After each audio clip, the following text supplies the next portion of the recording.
Have you heard about Fred Curley's comments? He's quite upset. He says he called USAT playing favoritism, yell like puppets, yes men.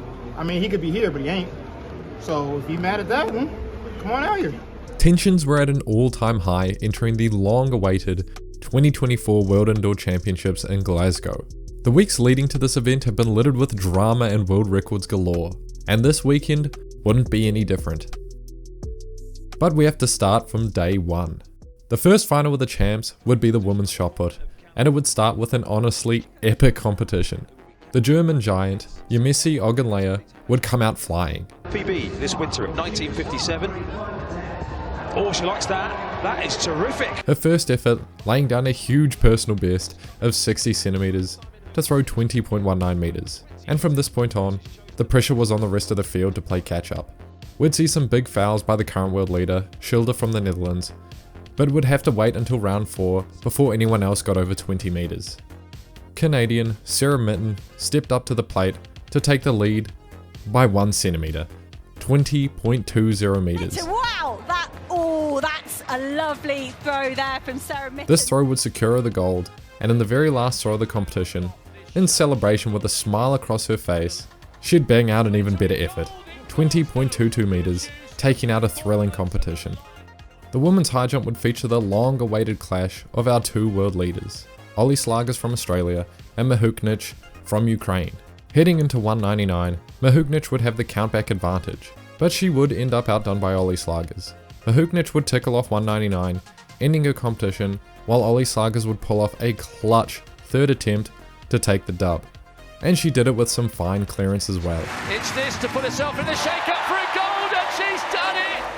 While Mahuchikh did win the 2023 World Championship gold, she is often the world leader every single year and struggles in the big time. To be fair, she is only 22 and has been around for what feels like a lifetime already. The men's shot put has been popping off early this year, with 4 men entering this competition with 22 plus meter throws. Yet, in round 1, the demigod, unbeatable Ryan Crouser would lay down a mark that would win the comp straight away, 22.36 meters. He would then throw 3 more throws further than that and win by 70 centimeters. It would also be a new championship record. Silver would be followed up by New Zealand's Tom Walsh with a 22.07, and in bronze, Fabbri from Italy, just shy of the 22 meter mark. This result would complete Crouser's trophy case, now having won every major world title there is.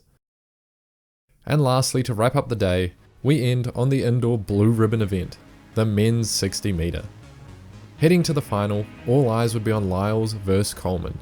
Both looking supreme in the semis, Lyles cruises to a 6.47, and Coleman, shutting it down at the line, would equal the world lead of 6.43 set by Lyles a week ago.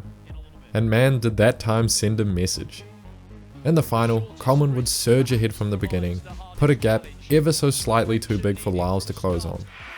The start is absolutely key. Coleman's gone away well, and this time perhaps it's not going to be Lyles, or is it? Coleman! Coleman reclaims the crown! 6.41 seconds, regaining his World Championship title from 2018. Lyles in a close second, 6.44, and Akeem Blake, showing hopes of a Jamaican resurgence in the men's sprints, finished third in 6.46. Yeah, Coleman takes a clear win, but the stats at the end tell us a different story heading into outdoors.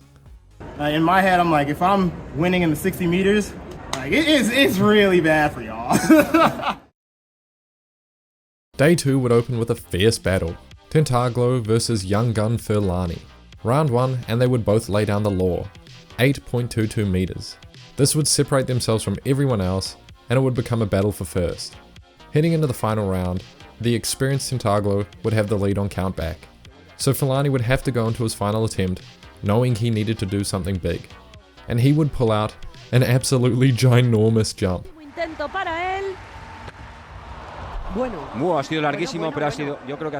But it wasn't to be, and honestly, a pretty large foul by about 14 centimeters. But man, it was a huge foul. He would have to settle for silver, but Furlani is only 19 and has now officially put himself in the contender conversation. And just look what it means to him. Tentoglou also again proved he's the consistency king with 4 jumps over 8. In the women's pole, 4.75 meters is where the competition would be separated. leaving only the current world leader, Molly Caudrey, and New Zealand's Eliza McCartney standing. Heading into 4 meters 80, McCartney would have the countback advantage, but it would be Caudrey clearing 480, second attempt to take the gold. And that is a lovely clearance from Molly Caudrey. McCartney would try to pull a Bondarenko, skipping her last 2 attempts at 485 and trying 490 for the outright win, and to be fair, she'd be pretty close, but it would be a win for Great Britain. In the pole vault, in the Glasgow arena, she is world indoor champion. The men's triple would be lacking its 2 favourites, Diaz from Italy and Jamaica's young superstar, Hibbert. Why? Fuck knows. And not gonna lie, this comp would be pretty dry. Sorry for all the triple jump lovers out there. The Algerian Tricky would set the standard early, 17.33 meters, and then he wouldn't land a single attempt after that. That would leave Zango to clip him at the line in round 5 with a 17.53 meter jump. And funnily enough, even third place would only land 2 jumps on the board. Oh, that looks good. That looks really good from Shango. The women's 3K gave us one of the shock endings of the entire world champs. The heavy favourite would be Gudaf Tsegay. She came in as the massive world leader and has been an absolute tyrant the past couple of years, with 2 individual world records to her name. Yet somehow, someway, Ellie St. Pierre would forge a path in the last lap to outkick Tsegay and take the title in an incredible personal best of over 20 seconds. St. Pierre on her return with the world record holder over 5,000. Gudaf Tsegay took a phenomenal 6 seconds off that mark at the end of the American strikes. She's going to do it. What an upset. She's got time to celebrate. 8 minutes and 20.87 seconds. And this all comes after not even competing in 2023 after having a kid, coming back to form better than before. On the men's side, it would be an extremely exciting tactical race. But if I'm honest, that just means the race only really started with 800 meters to go. Heading into the last laps, Barega and Wally from Ethiopia, the 2 world leaders this year, would be battling Kerr in a ruthless last 400 meters. Faces clearly filled with pain, Kerr would storm away from the 2 Ethiopians, and in the back, Yara Nagus would pull off the heist of a lifetime, sneaking his way into second place with a lightning finish. Times were slow, but it made for one of the most exciting finishes of the night, and a win for Josh Kerr in his home country.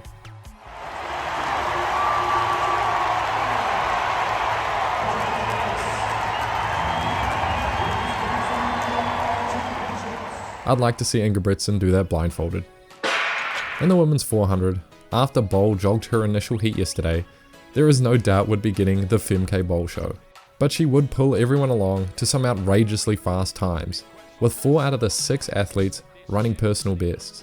She'd come out blazing, running her first 100 in 11.89 seconds, followed closely by her training partner and countryman, Leaky Klaver. But man, as the race continued, she would edge further away, and by the last 50, it would be absolute decimation. It's an absolute procession. It's a glittering gold in Glasgow for Femke Bowl, and look at the time! 49.17 seconds, her second world record in 2 weeks. Eyes were on Karsten Warholm, the legendary world record holder in the men's 400 meter hurdles. This would be his debut for the year, at the World Champs, and he'd run his races like he was a goddamn champion. Front running, going hard, doing his own thing, and it would bite him in the ass. 2 laps of the track for a 400 meter indoor title here in Scotland. Really making an effort to get to the lead. McDonald of Jamaica is Belgian, very close now in second. Into the home stretch, Dome's going to try to slingshot out wide into lane 2. Warholm trying to hold him off. Does he have enough? No, he doesn't. And the Belgian is the world champion. 45.25 seconds, and this would be Doom's first individual medal, and a gold one at that, for a man who's usually a relay specialist. Crazy to think Christopher Morales out of the NCAA could have cleaned up this race only a week ago. Grant Holloway's time in the heats, which was a glorified training run for him, would have landed him first equal in the finals. I mean, there's no debate he's on another level. And Holloway once again leads to the first hurdle and flies away from the field. The Flamingo against the clock. 7.29 seconds in the final, to win by a comically large amount in a 60 meter race. The 10-year streak stays safe, and it's hard to say anything when the guy who should dominate, dominates. Shout out to Lorenzo Simonelli from Italy, celebrating his second place and national record like he won the gold. The only correct way to celebrate when coming second to Grant Holloway. The very last event of day 2 would be the women's 60, and it had drama galore. Swoboda and Alfred had been swapping world leads all season, and would similarly trade blows in the heats and semis. Both would first lay down a 7.02 in the heats, but Alfred would clearly step off the gas at the line, saying whatever Swoboda can do, she can do it better. In the semis, Swoboda would retaliate. A mind-blowing 6.98 seconds, cruising past anything Alfred had done this year. And heading into the final, it could have really been either of the two. And they're away this time. Ava Swoboda, very fast shooting. Alfred matching her strike to strike. Dosso going well, the Italian. And it's going to be Julian Alfred, 6.98. The second 6.98 seconds of the day. And Alfred, after all the back and forth, would finally trump Swoboda on the biggest stage. Lafond, from the Dominica, a country with a population of just over 72,000, won the women's triple jump in one of the weirdest competitions I've ever seen. She would land her first ever 15 meter jump in her second attempt. A huge jump, enough you would think to win the competition. And she clearly thought so too, as she proceeded to put on her tracksuit and watch the rest of the competition from the bench. Pierre from Cuba would give playing catch up a good crack, giving Lafond a scare with a 14.9 meter jump in the 4th round. But 15.01 would stand, and Lafond would win her country's first ever medal as their only representative at this champs. And she only took 2 jumps. Personally, my most anticipated event, and it would look in utter shambles. That is, if it wasn't for the big man, Hamish Kerr from New Zealand. He would put on a clinic and destroy the entire field to single-handedly save this event. Last chance to finish with a true flourish. Oh, that's incredible! That is absolutely unbelievable! Hamish Kerr.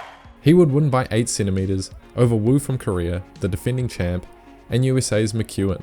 2.36 meters, a new world lead by 3 centimeters, a personal best, and an indoor oceanic record. What makes this win even more impressive was majority of his lead up to this event was jumping in the dodgy outdoor conditions of New Zealand against local competition that can't even touch his opening heights. And I can say this because that includes me. Kerr has proven himself as a certified world contender heading into outdoor. Armand Duplantis would show us what true fair is, while still managing to dominate. He'd need 3 attempts to get over 5.85, just to end up skipping to 5.95, clear it for the win, and go straight to 6.05, and then go over that as well. Field, Armand Duplantis. This would result in a 15 centimeter win over USA's Sam Kendricks. And this of course was all just a warm up, because he'd go up another 19 centimeters for 2 attempts at 6.24, the world record. And to be fair, compared to last week, there'd be some pretty lackluster attempts. Some good practice attempts for the GOAT, and just another major championship gold. The women's long would be a back and forth between the 2 US representatives, Tara Davis-Woodhall and Monet Nichols. They'd trade the lead back and forth, but come round 4, Davis-Woodhall would step up, showing why she's the world leader. Round 4, the women's long jump, the leader, Tara Davis-Woodhall of the United States. Oh, fantastic lift off the board. Surprised herself a little bit there over the 7-meter. 7.07 meters, propelling her 22 centimeters into the lead. And she'd sit right there and claim gold, the first in her international major career. This track has been fast all weekend, and that would be no different coming to the women's 60-meter hurdles. There was a pretty nice storyline building between the recent joint world record holders, Tia Jones and Devynne Charlton, just for Jones to not turn up. Disappointing, but Charlton would show us why you should turn up to indoors, cruising through the rounds to again break the world record in the final. And Charlton out ahead of everybody else in the middle of the track.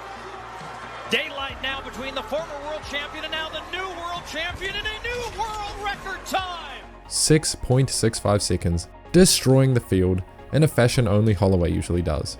She'd also pulled the rest of the field to some pretty quick times as well. A world champs gold and world record leading into Paris. Now that's a threat if I've ever seen one. Okay, By this point, I'll be real.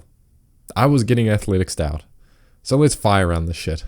Bryce Hoppel would convincingly take the men's 800 meter, converting his 6 US titles to his first world title. Also, he ran the first sub 145 this year. Now up and alongside and into the lead. Bryce Hoppel is a world champion. The women's 800 meter would suffer from massive fatigue. They absolutely gunned it and ran incredible times in the semis, genuinely fucking fast, just to brutally battle it out in the finals to some slow times. Like seriously, last place in the semis would have won the finals based on time. Regardless, Ethiopia's Daguma would lay down a blazing last 200 meters to dominantly take the win over Great Britain's Gemma Reekie. With a wonderful performance here, Daguma takes the gold, Reekie the silver, and what a story for Noelle Urigo at the age of 38. Sort of like the women's 800, the men's 1500 would be slow and tactical until the last lap. Geordie Beamish, another New Zealander, goddamn we're good, would go from 8th to 1st. He's known for his kick, but this is just ridiculous. Even better, he'd outkick the kick man himself, Cole Hocker, who would end up taking 2nd and Hobbs Kessler in 3rd. Beamish doesn't even consider himself the 3rd fastest in his training group, and now he's the world champ. And finally, in the women's 1500, the US distance unit would honestly continue to impress. Frewani of Ethiopia would take gold, trod by the 2 Americans, Hiltz and McKay. Hailu, the Ethiopian, continues the winning streak for her nation, and she has finally got herself that elusive global medal. What an indoor world champs. Yeah, some big names were missing due to the Paris Olympic build-up, and even entire countries due to other unrelated events. But that just creates even more drama. I'm honest to God rooting for the medalist of this world indoors, who had balls enough to come out here, not completely prepared, but still throw hands for a chance at a medal, even if it means putting on a less than stellar performance. You can't expect to do well if you always run scared. All in all, this season is building up nicely, and looking at the medal table, New Zealand is proportionately the greatest athletics country in the world. See you in outdoors.